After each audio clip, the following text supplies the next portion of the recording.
So, okay, guys, today we are going to talk about developmental dysplasia of hip. Talking about the definition of the developmental dysplasia of hip is that it is a congenital condition that develops in a child while he or she is in the while he or she is in the uterus of the mother.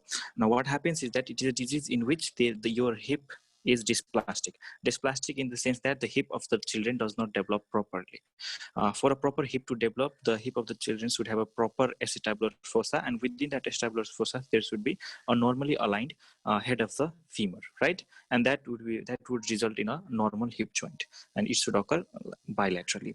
But anything that disrupts this normal physiology would be classified as a dysplasia, right? So dysplasia means improper development.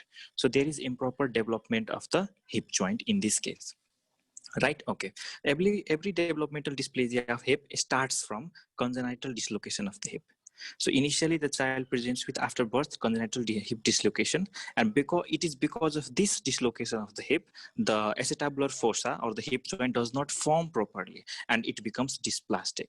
Yeah, and then ultimately leads to developmental dysplasia of hip, right? Okay, so you can say that the congenital hip dislocation and developmental dysplasia of hip are synonymous. You can also say that congenital hip dislocation leads to developmental dysplasia of hip. You can also assume that congenital hip dislocation is a sort of pre-pathogenic stage of developmental dysplasia of hip. All the congenital hip dislocation may not necessarily go into developmental dysplasia of hip, but for development dysplasia of hip to develop, he or she must have congenital hip dislocation. So for now, we can safely assume that they are synonymous. They mean the same thing. In MCQs also, you can see either CDH or you can see either DDH. They are basically the same thing. But one small thing to remember is that CDH is a sort of pre-pathogenic period of DDH, or developmental dysplasia of hip. Yeah. Okay, now let's learn about why does this disease even happen? Which children are at risk of developing developmental dysplasia of hip, right? So the key word to remember here is anything that increases the pressure, anything that increases the pressure applied to the hip joint in the fetal life will ultimately lead to developmental dysplasia of hip. So here it should be increase pressure on hip joint. Now, why would there will be increased pressure in the hip joint? It would be because there is increased pressure within the intrauterine cavity. The baby is being crushed within the intrauterine cavity because there is increased pressure in the intrauterine cavity. So a condition like oligohydramnios. So if there is less fluid within the intrauterine cavity, the uterine walls compress the baby, and it also compresses the hip joint of the baby, and then there will be increased pressure within the acetabular fossa. In the same way, in first pregnancy, the uterine tone is very high. The uterine tone is high. The abdominal muscles are also tonic, right? And this tonic abdominal muscle also applies large undue pressure upon the acetabular fossa. And in this condition, if you have breech presentation, what happens that the lower end of the uterus within the hip of the mother, there is instead of being fetal head, there is now fetal breech or fetal hip. Now, this fetal hip and femoral head gets a lot of undue pressure from the pelvic rim or the pelvic cavity of the mother, right? Okay. So due to this, ultimately all these conditions, whether be it breech, whether be it oligohydramnios, or whether be it first pregnancy, there is increased pressure that is applied within the acetabular fossa. There is increased pressure applied within the acetabular fossa of the growing fetus. Now, what would happen if there is increased pressure within the acetabular fossa of the growing fetus? See, the blood supply of the acetabular rim comes from all directions. So there are blood vessels supplying the acetabular rim. Now, if there is increased pressure within the acetabular fossa, the blood supply will become difficult. Some of the blood vessels will get impinged, or sometimes even because of increased interstitial pressure in this area, the blood supply will decrease simply by increasing the target pressure. The pressure will be very high, and it will prevent the influx of the blood into this region. So ultimately, in the final thing, what I want to say is that if there is increased pressure within the acetabular fossa, the blood supply of the acetabular fossa will decrease, and there will be ischemia in this region. Now, especially there is one part of the acetabular fossa which is particularly more precarious to undergo degeneration or to undergo necrosis or maldevelopment if there is decreased blood supply. That is the dorsal part or the posterior rim of the acetabular fossa. This is the pubic symphysis. This is anterior. This is posterior. This is superior. This is inferior. And this is, you are looking the right os innominata of the fetus, right? Okay, so this is posterior. Posterior is also known as dorsal, right? Anterior is also known as ventral. So it is this dorsal rim, the dorsal lip of acetabular fossa, that undergoes necrosis. And during this early development of fetal life, what happens? Because of increased pressure, this will not form properly and there will be a defect, right? And it is through this defect that during the delivery or immediately after delivery, the femoral head, the head of the femoral will pop out of this socket and come to lie superiorly. So the femoral head, which should be normally here, will come out of the acetabular fossa through this defect in the posterior lip. It will come out of it and come to lie superiorly, or come to lie somewhere around here, right? It comes out through the dorsal lip and goes superiorly and comes to lie somewhere around here. And this is, and now by that I have explained how does congenital dislocation of hip occurs. Now all I need to do is I need to explain why this congenital dislocation of hip further leads to developmental dysplasia of hip. So that is explained around here. So once again, there was increase in pressure of the hip, right? Either because of breech or because of oligohydramnios or because of first pregnancy. Ultimately, all these things lead to increase in the pressure on the acetabular rim. There was defective formation of the posterior or dorsal rim of the acetabular fossa, due to which there occur congenital hip dislocation. Now, one thing that we need to understand is that acetabular fossa, that the adult acetabular fossa which we have now, does not develop entirely within the fetal life. It continues developing. The cavity continues forming up to like 6 to 12 months after life. So what helps in this development of the acetabular fossa is, for a normal acetabular fossa to form, there must be presence of femoral head within that acetabular fossa. If due to any reason, this femoral head pops out immediately after birth, now the acetabular fossa does not have anything to provide as a scaffold around which the cavity must develop. And due to this, because there is nothing in this cavity, this acetabular fossa will keep on decreasing its concavity, and finally it will become less concave. It will become less concave. It will become the depth of acetabular fossa will decrease. Instead of being something like this, it will become very shallow. Acetabular fossa has become shallow and increase in the sloping. Yeah. So due to this sloping and shallowness of the acetabular fossa, you can see this is normal acetabular fossa. See you can appreciate the concavity here. Right? But in developmental dysplasia, what happens? Initially, baby developed congenital dislocation of hip. Now, because this femoral head is no more present here, the acetabular fossa cannot develop normally. It cannot develop this. It cannot develop this kind of concavity. So, what it will develop is, it will become something like this. It will become a very shallow cavity with increased slope. So this word is keyword. This is a keyword, and it is important. There is increased sloping, and the cavity becomes particularly shallow. And due to this, even if you after birth, even if you try to reduce or relocate this femoral head back into this place, it will come into this place, and once again it will get dislocated. If you do not apply force, if you do not keep on applying force, it will once again redislocate into the previous position. And now you can say that the baby has developed a dysplastic hip. It is not only a case of congenital dislocation of hip. Instead of, along with congenital dislocation of hip, the acetabular fossa has also become dysplastic. Now, this is the diagnosis of, this would explain the pathogenesis of developmental dysplasia of hip.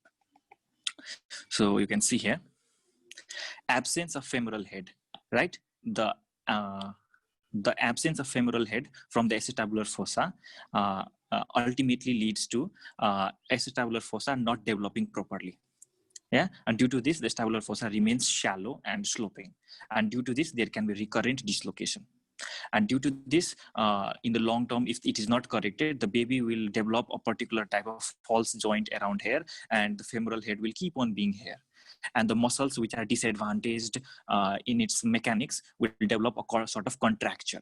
And due to this contracture of the muscles, like psoas muscles, iliopsoas muscles, due to this contracture of these muscles, the movement at hip joint will be restricted, and this baby will particularly have difficulty abducting their hip. And that is the reason why in this In this figure, you can see clearly the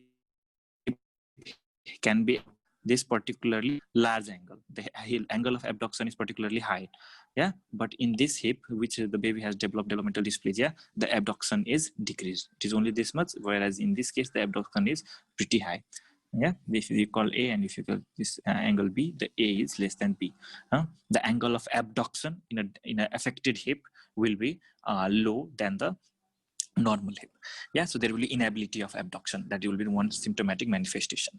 Another, because the biomechanics, the pressure of applying the pressure being applied on the femoral head is distorted, it's not normal, there will be early damage and necrosis of the articular cartilage, and also there will be early fibrosis and damage to the acetabular cartilage, and ultimately the child will also develop hip joint osteoarthritis.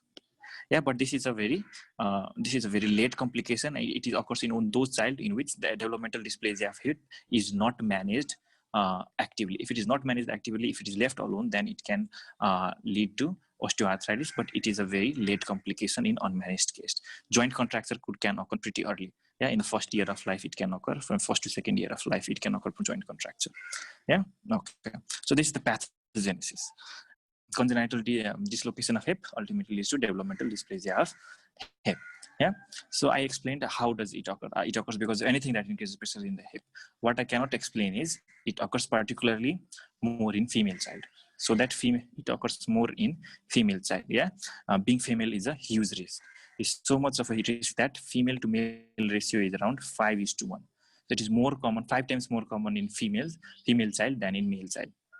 So the typical history of congenital dislocation of hip or typical history of developmental dysplasia of hip would be a female child who was the firstborn of the mother, or female child from a primigravida. Yeah, and she will develop developmental dysplasia of hip. Now, why female to male ratio is more, I don't know. Another thing that I cannot explain is, by the same token, if I can explain it occurs because of increased pressure in the hip, it is very natural of you to think if it occurs because of increased pressure in the hip, even in twin pregnancies, there are two children, there are two fetus within one uterus. So of course there is going to be high pressure. There's going to be high pressure, and there is going to be high pressure upon the hip joint, and this child is going to develop developmental dysplasia of hip. That is a natural way to think, but this thing is never observed in real life. In real life, twin pregnancy has particularly no risk of developmental dysplasia of hip. So, and it has been asked many times, you can be given an MCQ that the risk of developmental dysplasia of hip is high in all cases except, and the one would be breech. Another option would be twin pregnancy. Another would be oligohydramnios. Another will be female child. The answer is twin pregnancies. In twin pregnancy, there is no high risk of developing developmental dysplasia of hip. Remember that it is a disease of female child, right? So we have talked about pathogenesis, we have talked about etiology. Now let's talk about clinical features, right? So in the first 6 months of life, there is no any symptom or symptomatology of developmental dysplasia.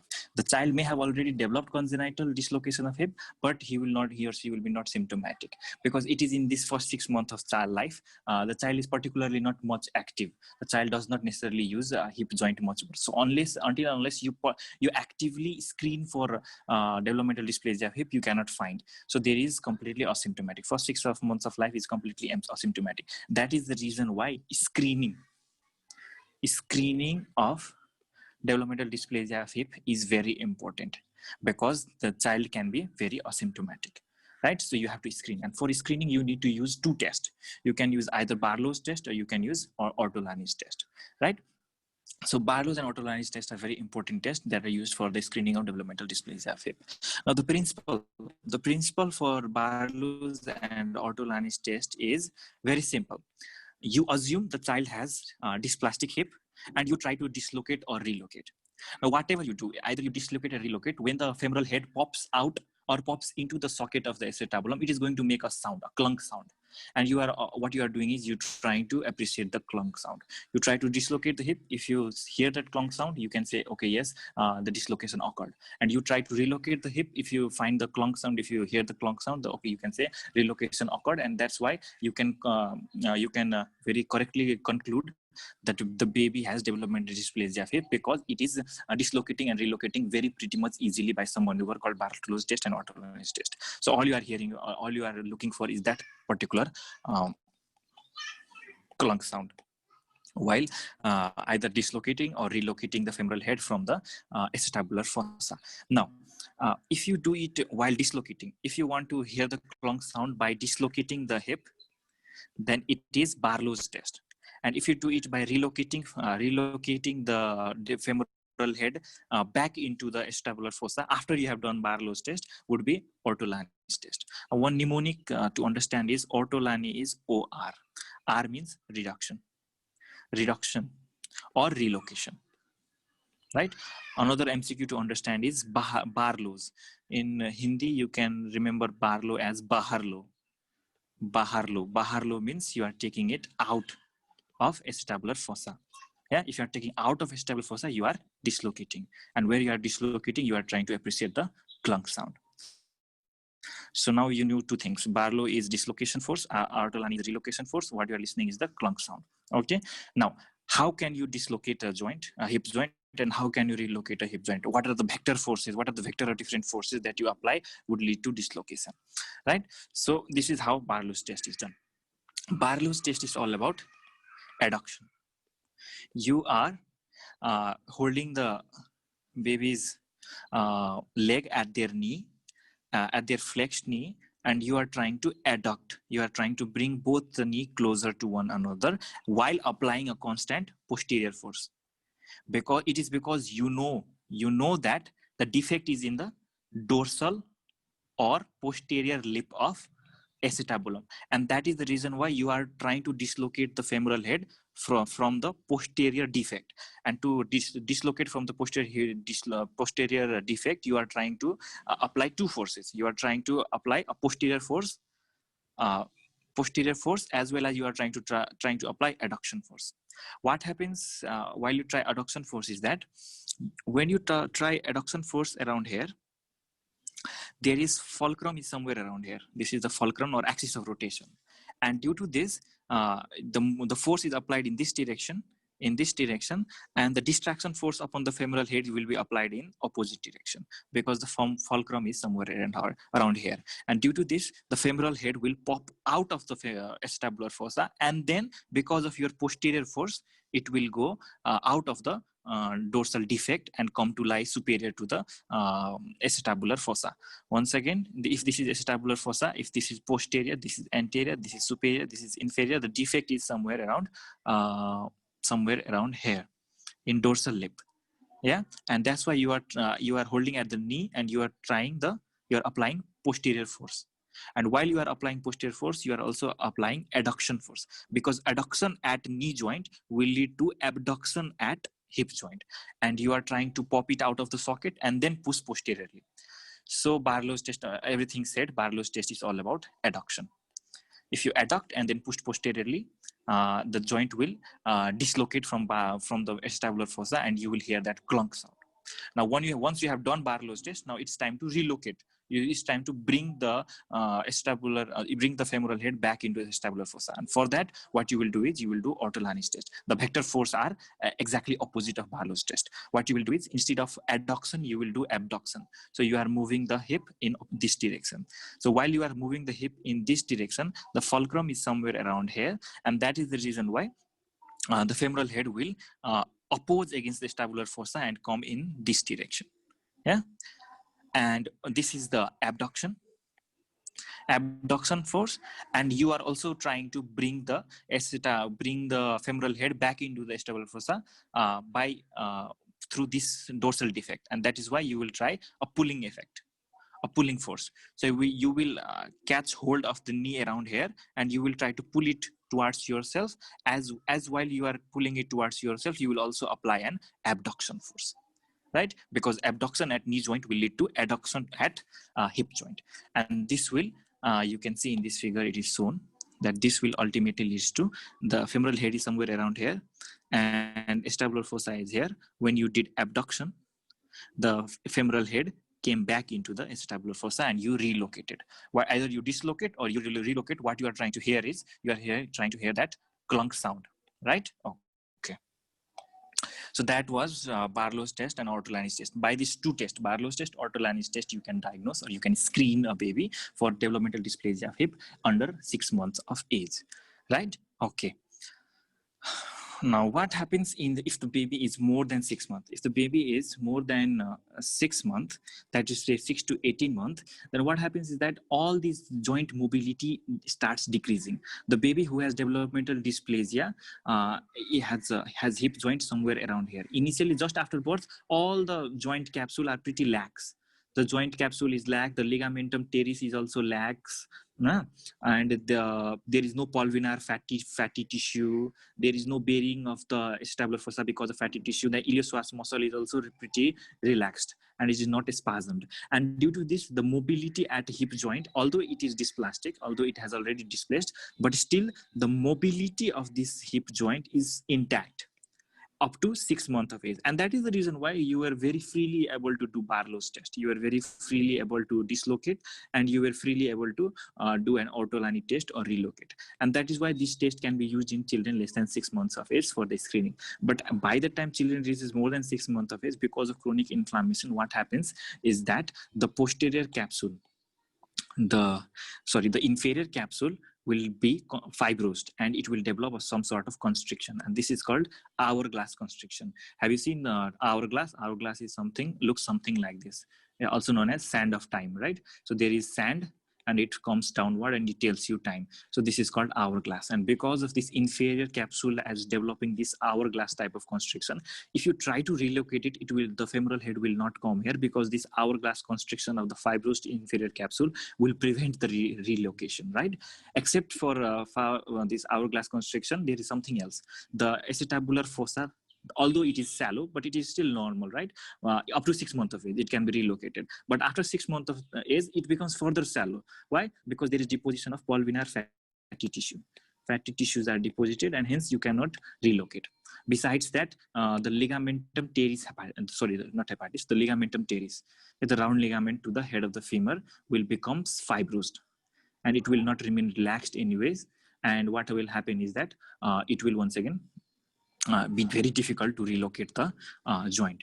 Besides that, iliopsoas muscle will also get spasmed and mobility at this joint will be difficult. All these are 4 different reasons to explain why Barlow's test and Ortolani's test become pretty useless after 6 months of age. After 6 months of age, you cannot do Barlow's and Ortolani's test because the joint itself becomes very difficult to move. But that being said, the diagnosis after 6 months of age is also easy because you don't have to rely on Barlow's and Ortolani's test because the child becomes symptomatic. Now, what are the two principal symptoms that the child is going to develop? One is difficulty abduction. Yeah. Why difficulty abduction? I've already told you. If the femoral head can rotate around this axis and produce an abduction. But if the femoral head is present superior to the acetabular fossa, it cannot rotate properly around this axis because this bony prominences come in contact with each other, and also because of iliopsoas muscle spasm and all those fibrosis of the joint capsule, the abduction becomes very difficult. Yeah. So first symptom, the symptom that the child is going to develop after 6 months of age is difficulty abduction. And how will you know there is difficulty abduction? You will know if there is difficulty abduction by, you can see in this side. Yeah, one side is normal, abduction is pretty much intact, but in another side the abduction is decreased. This angle A is less than B, right? So abduction angle in one hip will be lesser than other. So did you notice? You try to notice that it is the asymmetry. It is the asymmetry of abduction that you are using for the diagnosis of developmental dysplasia of hip. Take note of that, right? I will come back to that in 1 second. And now the second symptom that you are going to see is there's shortening of the leg. Why would there be shortening of the leg? Remember, in normal condition, if this is your acetabular fossa of right side, if this is your acetabular fossa of your left side, the femoral head typically lies around here, right? And this is the femur. Yeah, femoral head lies around here, and this is your femur. So this will ultimately contribute to the length of the leg. But what happens in the developmental dysplasia of hip, the femoral head, instead of being here, comes to somewhere around here. And due to this will cause a shortening of the leg by this much amount of inches or centimeters. So there will be shortening of the leg, right? And this shortening of the leg can be demonstrated very easily. If you try to keep the baby in supine position and try to flex the knees of the two legs will be at different level, and this is very easily appreciated. You can see one knee of the left leg is higher up, and knee of the right leg is lower if you look from in the supine position, and this is known as Galeazzi sign. It is very different from Galeazzi fracture. It is known as Galeazzi sign. So MCQ can be asked, Galeazzi sign is seen in, and option A almost always consists of Galeazzi fracture, but answer is not Galeazzi fracture. Galeazzi sign is seen in developmental dysplasia of hip. This sign has also another name. It is called Alice sign. It is same thing. Alice sign or Galeazzi sign is seen in developmental dysplasia of hip. And what is Galeazzi sign? The knee of the two legs different level. Why? Because one leg, this right leg here, is shortened, and that is the reason why the knee is at the lower level than the left side. So there is leg shortening. This leg shortening can be seen by Galeazzi sign or Alice sign. Once again, note it is this asymmetry in the level of knee that was used by you to give the diagnosis of developmental dysplasia of hip. Besides that, what happens is, another thing that happens is, imagine the baby has two legs. This is right leg and this is left leg. So this is the length of the leg. Then the baby has two things. He has the bones to contribute the length of the leg. He has the muscle to contribute for the length of the leg, and he has this skin to contribute for the length of the leg. Now what happens is that if there is shortening due to developmental dysplasia of hip, it is this musculoskeletal length that decreases, the bony length that decreases, but the skin, the length of the skin was normal. If the length of the skin was 10 centimeter in right side, the length of the skin is also 10 centimeter in left side. It is, if the length of the musculoskeletal system, the bone and the muscle was 10 centimeter in right side, it is around 8 centimeter in left side. So skin is more and the bone and muscle length is less. So there is surplus of 2 centimeters of skin. This is just an example. If there is surplus of 2 centimeters of skin, what will you do? What will the body do? The skin will be thrown into multiple folds. And that is the reason why another way to diagnose shortening of the limb will be to look at the skin fold. The limb, the leg which has been shortened will have multiple skin folds, and it is seen around here. You can see this is right and this is left, right? In right side, the skin fold are few, maybe 1, 2, 3. But in left, you can see the skin folds are multiple, 1, 2, 3, 4. Yeah, so there is excess of skin fold in shortened leg. A shortened leg always have excess of skin fold. Once again, notice that it is the asymmetry of skin fold that you are noticing for the developmental dysplasia of left hip in this condition. So after 6 to 18 months, two things that you are going to use is difficulty in abduction and shortening of the leg. Shortening of the leg can be once again be diagnosed by two ways. Either you look at the skin fold, there will be asymmetry in the skin fold, or you can look at the knee level. There will be asymmetry in the level of knee, a level of flexed knee in supine position, and that would be either Galeazzi sign or Alice sign. Yeah, okay. Now let's come to after 18 months of age. After 18 months of age, it is the time by which the child starts walking, right? Now, if child has started walking and the child has developmental dysplasia of hip, then his walking must be affected, right? So his walking does get affected in the fact that they develop Trendelenburg's gait. Now, to explain Trendelenburg's gait, I need to explain what happens in developmental dysplasia of hip. Now, developmental dysplasia of hip, due to developmental dysplasia of hip, the different types of muscle which are present around the joint of the hip, around the hip joint, gets disadvantaged. Disadvantaged in the sense that the femoral head, which should be present in the within the acetabular fossa, has dislocated superiorly, and due to this, these muscles get disadvantaged, mechanical disadvantage, because the vectors are not aligning properly, and due to this, the muscles will develop apparent weakening. And especially the muscles which get affected are iliopsoas muscles, as well as especially most important is gluteus medius muscle, as well as gluteus minimus muscle. Now, there are many functions of medius minimus or maximus muscle, but one function, a very important function, is going to be discussed right now. Okay, let's imagine an adult person. This is the hip of an adult person, and this is the leg of an adult person. Is standing, and he decides to lift his right leg upward. Now, the minute he lifts his right leg upward, so that the right leg is not in contact with the ground, the right leg is not touching the ground, it is elevated by some centimeters. It's because of flexion of the knee. Suppose the right leg is somewhere around here in the air, and the left leg is touching. Now, what happens is that because the right side of the person is not being supported by there is no reaction force toward the right leg, what will happen? The body will try to tilt towards the right. Right? Okay. But in normal life, it does not happen. It does not happen. So why? Because the gluteus medius and the gluteus minimus of the contralateral side contracts in such a way that it pulls the entire body, or tilts the entire body into the opposite direction. So the gravity is trying to pull the right side downward, whereas the gluteus medius and minimus of the contralateral side is pulling the body upward and towards the left. And due to this reaction force, what happens? Even if you lift your leg, you can very normally can maintain your hip in the horizontal plane. You can very normally and very easily can maintain the hip in the horizontal plane. Now let's imagine this child has developmental dysplasia of hip in the this is suppose left leg. This child has developmental dysplasia of hip in the left leg, in this leg. Now what happens when the child is going to lift the right leg? When the child lifts the right leg, the gravity is once again trying to pull the right side of the body downward, right? Okay. Now, because of the developmental dysplasia of hip in the left leg, the gluteus medius and minimus becomes dysfunctional. They become dysfunctional, or at least disadvantaged. And due to this reason, their contraction is no more going to create this traction on the opposite direction to that of the gravity. And due to this, the hip level cannot be maintained in the same position, in the same horizontal plane. That is the reason why the minute the child tries to lift the right leg, the hip tends to tilt in the opposite direction, in the same direction that the leg was lifted. The hip tries to falls down in the same direction.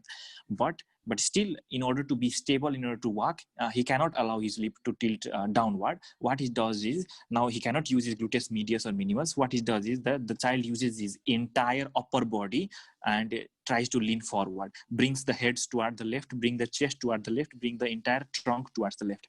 And due to this, the center of gravity roughly remains again within the center only, and the hip does not tilt downward. Yeah. So because of weakness of gluteus medius and gluteus minimus, what does the child do is, to compensate that weakness of medius and minimus, the child uses the entire weight of the upper segment of the body and tilts leftward and ultimately maintains the stable hip. And this is called Trendelenburg. If you have Trendelenburg gait, what happens that every time you lift the normal side, the affected entire body shift or tilts towards the affected side. And this is the Trendelenburg gait. All of us have already seen how Trendelenburg gaits look, right? Okay, so child is going to develop Trendelenburg gait. I know that Wadling gait and Lurching gait are a little bit different, but in the books it is said that Trendelenburg gait or Wadling gait or Lurching gait, whatever you call it. Yeah. So in developmental dysplasia of hip, there is going to be Trendelenburg, Wadling gait, Lurching gait. The explanation for Trendelenburg gait would be because of weakness of gluteus medius and gluteus minimus. Okay. Now, I told you one compensation by which you can maintain your hip in the stable position, in the horizontal position. The child can do another compensation as well, and without tilting his body towards left or right. What he can do is, he can increase the length of his leg. Now, how can you increase the length of his leg? He can do plantar flexion at an ankle joint. And when you do plantar flexion at ankle joint, you are going to walk in a tiptoe fashion. That would be tiptoe walking. Yeah. So if you walk in a tiptoe fashion, by using the tip of your toe, you can increase the entire length of your leg, and you do not have to lurch on that side. So either can be seen. The children walks in a Trendelenburg gait, or the children uses tiptoe. Right? And this is the symptomatic manifestation in children more than 18 months of age, right? Okay. Now, there are two additional signs in children more than 18 months of age, or also sometimes in 6 to 18 months of age, that can be used to find that there is developmental dysplasia of hip. One is something called telescopy. Telescopy is very easy. You keep the child in supine, you flex the child, you flex the hip of the child, flex the knee of the child, and you with the palm of your hand, you try the pressure downward. When you try the pressure downward, what happens? The femoral head is going to pop out of the even if not pop out of the acetabular fossa, it is going to develop some kind of subluxation, and due to this the hip joint will be abnormally mobile, as if you are trying to open or close a telescope. How does a telescope opens or close? There is one socket, and within that there goes another socket, and within that there goes another socket, and within that there is another socket. You can either open it or close it, right? So in the same way, it seems as if the leg is sinking within the hip. Yeah, you can, if you apply pressure, it will sink some centimeters in the hip. If you try distraction force upward, it will rise from the hip, and that is called telescoping sign. Either it opens or closes like a telescope, or a binocular force, right? So that is another, but it is a very not so used. It is a historical importance only. So telescope sign, but it may be asked in MCQ, telescope sign. And there is something called vascular sign of Narath. If you have developmental dysplasia of hip, what happens is that the femoral head goes upward. Right, you can see the femoral head in right side is somewhere around here. The femoral head in left side is somewhere around here, and they see there is limb shortening of by this much centimeters, right? And because there is limb shortening by this much centimeter, the femoral triangle, which is present somewhere around here in a normal limb, sinks upward and comes to lie within the inguinal fold upward. And you cannot palpate this femoral triangle. Why? Because it has sink within the hip cavity, within the hip. And that is the reason why if you try to palpate the femoral artery in normal side, you can very easily palpate the femoral artery and you can feel the femoral pulse. Whereas in developmental dysplasia of hip, if you try to palpate for the femoral artery, you cannot find even femoral artery, and you cannot feel for the femoral pulse. Femoral pulse is lost. Femoral pulse is lost, and this is called vascular sign of Narath. And this can also be asked sometimes. This is called vascular sign of Narath. This is also a manifestation, a vascular manifestation of developmental dysplasia of hip, but please do not rely on these things for the diagnosis, and nobody uses it. This is only historical perspective and only for MCQ's purpose. Okay, now, did you notice I was talking a lot about asymmetry in children less than 6 to 18 months and in children more than 18 months. So while you were showing hip abduction, one leg was more abducting, another hip was less abducting. And I told you about noticing asymmetry. In limb shortening also, you can see either skin fold. One leg will have more skin fold, one will have normally less skin fold. Another way of describing leg shortening would be Galeazzi or Ellis sign. The one level of knee will be higher, another will be lower. These all things depend on asymmetry, in the sense that if you have developmental dysplasia of one hip, there is going to occur some asymmetry, right? But what if I tell you that the child has developmental dysplasia of both the hip? If he has or she has developmental dysplasia of both the hip, what is going to happen? If skin fold in left hip is going to increase, but so is the skin fold going to increase in the right hip, because their developmental dysplasia is in both. So both will have 4 folds. So from skin folds asymmetry, you cannot diagnose developmental dysplasia if he has bilateral developmental dysplasia, right? If you have bilateral developmental dysplasia, the level of knee will decrease in both right as well as left. So you cannot even use Galeazzi sign for the diagnosis of developmental dysplasia of hip. If you try to see for abduction, the abduction will be diminished or reduced in both left as well as right hip. And due to this, once again, you cannot use the abduction to diagnose developmental dysplasia. All these signs that I taught by now will become useless. So for diagnosis of bilateral developmental dysplasia of hip, you need to have this very, very, very important sign. And this is known as Klisyk sign. This is called Klisyk sign. This is very important. This is Klisyk sign. So what happens in Klisyk sign is that, okay, so if this is anterior superior iliac spine, this is greater trochanter, and the umbilicus is somewhere around here. If you try to palpate both greater trochanter, anterior superior iliac spine, and you draw a line between them, if you draw a line between anterior superior iliac spine and greater trochanter, it will go towards umbilicus. But what happens in developmental dysplasia of hip is that the femur is shifted superiorly or dislocated superiorly. What it does is that it brings greater trochanter very closer to the anterior superior iliac spine, and the angulation, the upward angulation is lost. So it becomes a little bit more horizontal, right? It will become a little bit more horizontal, and it will not point toward umbilicus. And this is known as Klisyk sign. It is more easily demonstrated in this figure. You can see you are trying to palpate anterior superior iliac spine from your index finger, and you are trying to palpate the greater trochanter from your middle finger. And you imaginarily you draw a line between your tip of the index finger and tip of the middle finger. And if the child has normal hip, it is almost always going to point toward umbilicus. So the line that is imaginary line that is drawn will be somewhat oblique, right? But if the child has developmental dysplasia of hip, because the greater trochanter has shifted from here to somewhere around here, but the anterior superior iliac spine is still in its normal place, what happens that if you draw an imaginary line between the tip of your index finger and tip of your middle finger, it will become somewhat horizontal, and it will not point toward umbilicus. It will come below umbilicus, and this is known as Klisyk test. And this test does not depend upon asymmetry for the diagnosis, and hence it can be done individually in right side as well as in left side to diagnose developmental dysplasia of hip in either side. And hence Klisyk test can be used for the diagnosis of bilateral developmental dysplasia of hip. This is a very important test. This is called Klisyk test. Remember, but bilateral cases are difficult. Why? Because there is no asymmetry in mini test. So what would you do? You would do Klisyk test. Right? Okay. Besides that, although I portrayed a very important thing that is very difficult to diagnose, you can very easily go for X-ray, and in X-ray you can very easily diagnose even bilateral or urinator or any kind of developmental dysplasia of hip. So let's talk about investigation. Okay. So immediately after birth, it is your duty to screen for developmental dysplasia of hip by doing Barlow's test and by doing Ortolani's test. Especially, it is more important. You cannot miss a screening test, especially if your child was either breech presentation, it is a female, and it is firstborn child, and there was history of oligohydramnios, right? And also there is family history. There is family history of developmental dysplasia of hip. I forgot to mention here, one of the risk factor of developmental dysplasia of hip is also, along with breech, oligohydramnios, and first pregnancy, it is also family history.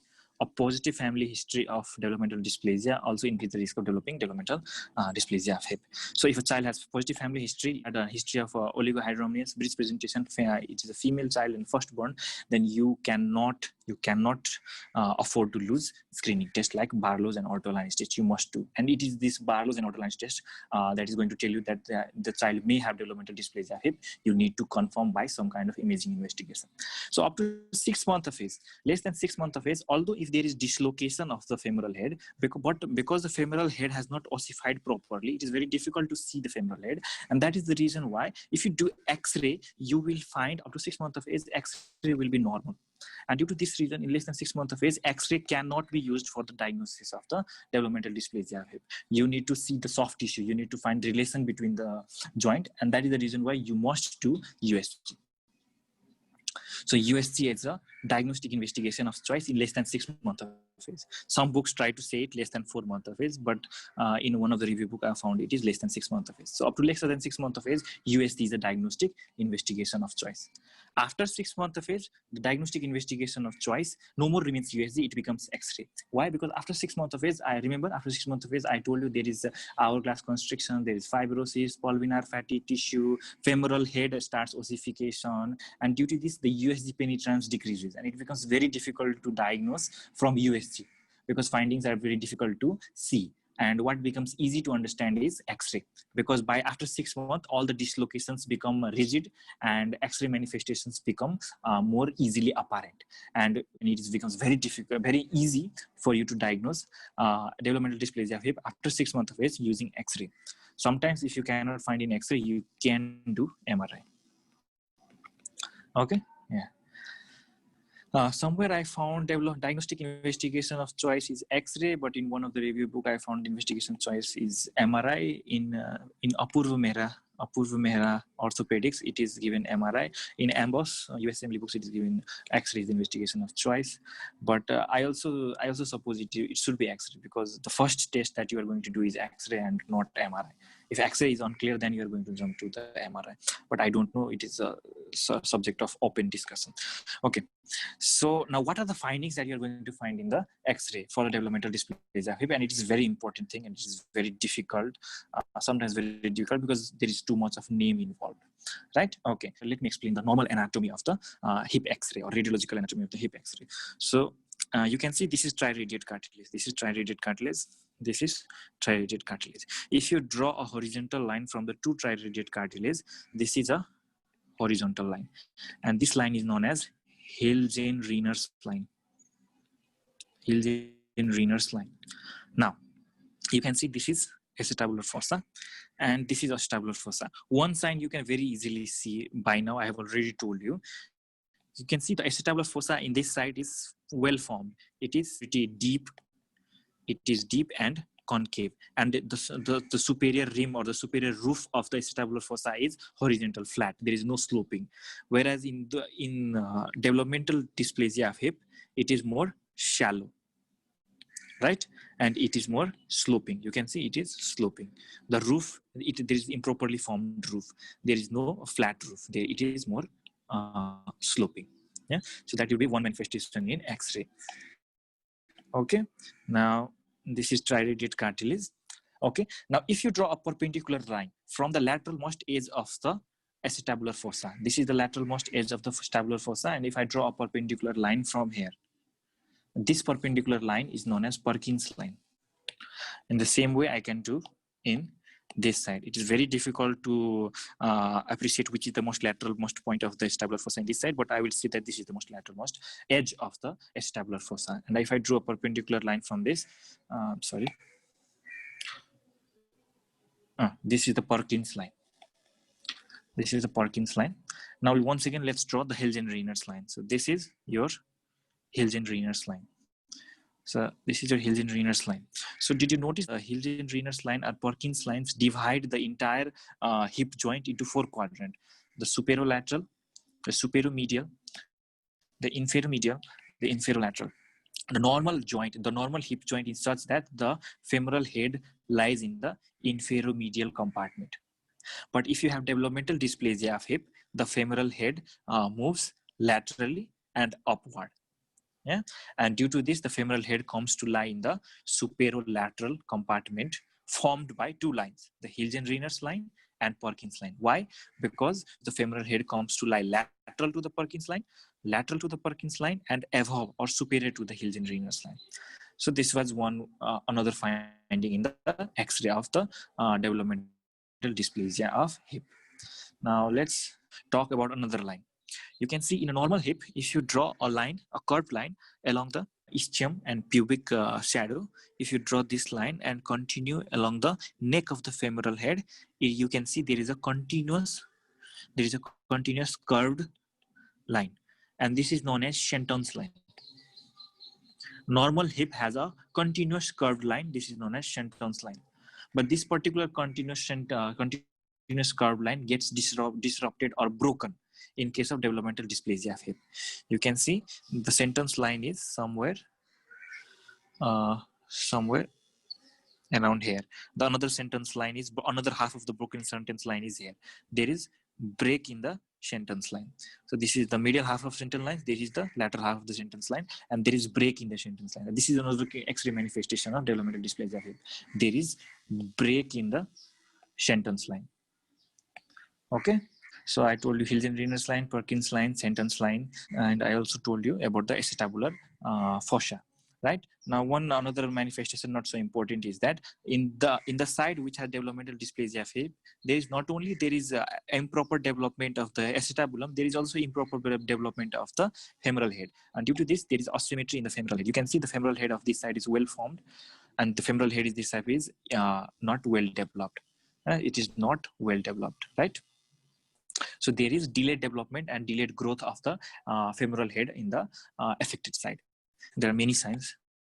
Another sign is that you can make Hilden-Reners line here, and you can make another angle at the tight radiate cartilage joining the edge of the acetabular fossa. And this angle is known as acetabular index, also known as ACE, acetabular index. Now this angle, because the acetabular fossa on the affected side is very sloping, very steep, the acetabular index increases. This angle acetabular index increases in the developmental dysplasia of hip. So there is increase in the acetabular index, there is shallow acetabular fossa, there is sloping acetabular fossa, the femoral head does not develop properly, even if it develops, does not grow properly, and the femoral head comes to lie lateral to the Perkins line and superior to the Hilden-Reners line in such a way that it lies in the superolateral compartment, and the senton line gets broken. And these are the finding of the X-ray features of the developmental dysplasia of hip. Now let's talk about the treatment. How would you treat a case of developmental dysplasia of hip? Now remember, up to 6 months of age, I told you the hip joint is very easily reducible. It is very easily reducible, and that is the reason why you do not need to do anything. What you do is you do closed reduction. You do closed reduction by Ortolani. You do a closed reduction, and you keep the femoral head in this acetabular fossa, because if you stop applying the pressure, it is once again going to re-dislocate, right? So if you to keep it within the acetabular fossa, what you apply is Pavlik harness. Pavlik harness is a type of harness or belt that is applied to keep the legs in the abducted position, and this is known as Pavlik harness. So you can see this is the Pavlik harness in which the legs are kept in the abducted position. Once you do a closed reduction, and immediately after closed reduction, you apply this harness so that it keeps the leg in the abducted position. And that's all that you need to do in children less than 6 months of age.